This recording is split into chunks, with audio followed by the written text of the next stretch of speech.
Hi guys. So this is me doing this. I was actually in Almaty, the former capital. So my name is Audrey Zhou. I'm a junior in the MSB studying Operations Information Management, also a fellow in the Global Business Fellows Program.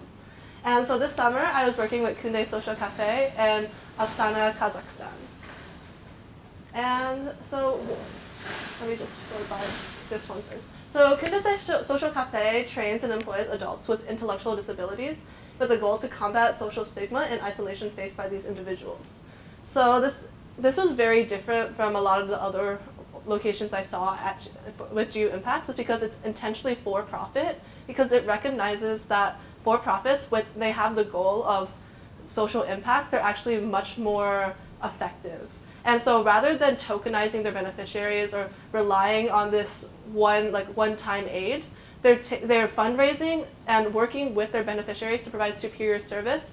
Using that superior service, they can attract investors and franchise, which will multiply impact. And so I thought that was really different from a lot of different projects I've seen. And so they're actually currently opening up a new location with as I mentioned, to franchise. And to go back to why I chose GU Impacts, I did internships before abroad, and the summer before I did one in Hong Kong, and so there was very little support network for me, and that was very difficult. But at the same time, I realized that I really enjoyed working there, and I really enjoyed having this opportunity to go outside of my comfort zone, work with a different culture, and really have an experience completely unique. But the reason GU Impacts really reached out to me was because it was a cohort. You were able to be autonomous while also having the support of Georgetown, which, especially if you're going out for the first year, this is very important. And as I mentioned before, I was really interested in the intersection of social impact and business, so Kunde was perfect for me. And so what did I do? I was a business development intern / coordinator, and this was very vague because the founder kind of thought anything considered business was mine. So that was marketing consolidation, that was doing Excel sheets to find out how to increase revenue streams. This was opening up a service for late night delivery. And also, I think I have it somewhere. Yes, adding bubble tea to the menu. One of the most fun activities I had. And I think the most important thing, especially because Kunde is a startup, it's only been around for 2 years, is that you have to be very comfortable with change. I came in thinking that I was working with accounting and investor relations, which is what I kind of did in Hong Kong. And then I went in and I was working with marketing. I was working with Excel sheets, which I really love as an operations information management major. But it was really fun to have all these different opportunities to see what I like, what I don't like, and also being able to identify different places to improve. Because I was initially given this task to open up the late night delivery service, but then it failed previously. And so while I could have just planned a project around this and watched it fail again, I kind of looked into why it failed the first time, and I realized it was because there wasn't enough timing. There were a lot of unpopular menu items that led to low demand and also led to late deliveries. So instead of that, I pushed my project to go towards working with Excel to figure out which items you can get rid of, which items are the most popular and you can push forward, and where you can eliminate underperforming products to create new ones and establish new ones.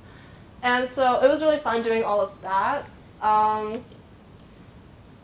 Honestly, Kazakhstan was the first place I've been to that I didn't know a lot about when I visited. And I'm sure a lot of people don't have a great idea about what Kazakhstan is. But it's a really amazing country. The people are so great. There's this idea of Kazakh hospitality, where everyone treats you like their family, even if they've only just met you. They'll in 10 minutes, they'll invite you to their family wedding, or they'll invite you to a picnic of them and their closest friends, because they just kind of go out of their way to be your own support network, which is especially great when you're by yourself, I guess, with one extra person in a foreign country. So even though I couldn't speak Kazakh and I can't speak Russian, I never felt out of place working at the cafe, because though the staff didn't speak any English, they always came and greeted me with a smile, and they just said hello and tried to during our company resort, a company retreat, we had like this impromptu dance party, and we really bonded. And it was really inspirational to work with the founder. He created this social enterprise when he was in college, just like me, and he grew this into this great thing. It's impacting like over 50 beneficiaries, and it's going to continue to grow. And it was really amazing to see how a student could create that much impact. And I think the most important thing is to realize that it's impossible to do revolutionary work. And it's important to take everything step by step. Someone has to do the dirty work to lay the foundations for things to grow. And key takeaways. I understood more about the importance of for-profit businesses valuing social impact and thinking about the triple bottom line of people, planet, and profit. And yeah, I think you have to be very mentally and emotionally prepared and willing to take on all tasks, because a lot of my tasks this summer were not under my jurisdiction as I thought previously. But by doing all of these, I was able to grow in so many different ways and really see my interests. Thank you. Also, I have Kazakh chocolate on my table if you want to try some of that.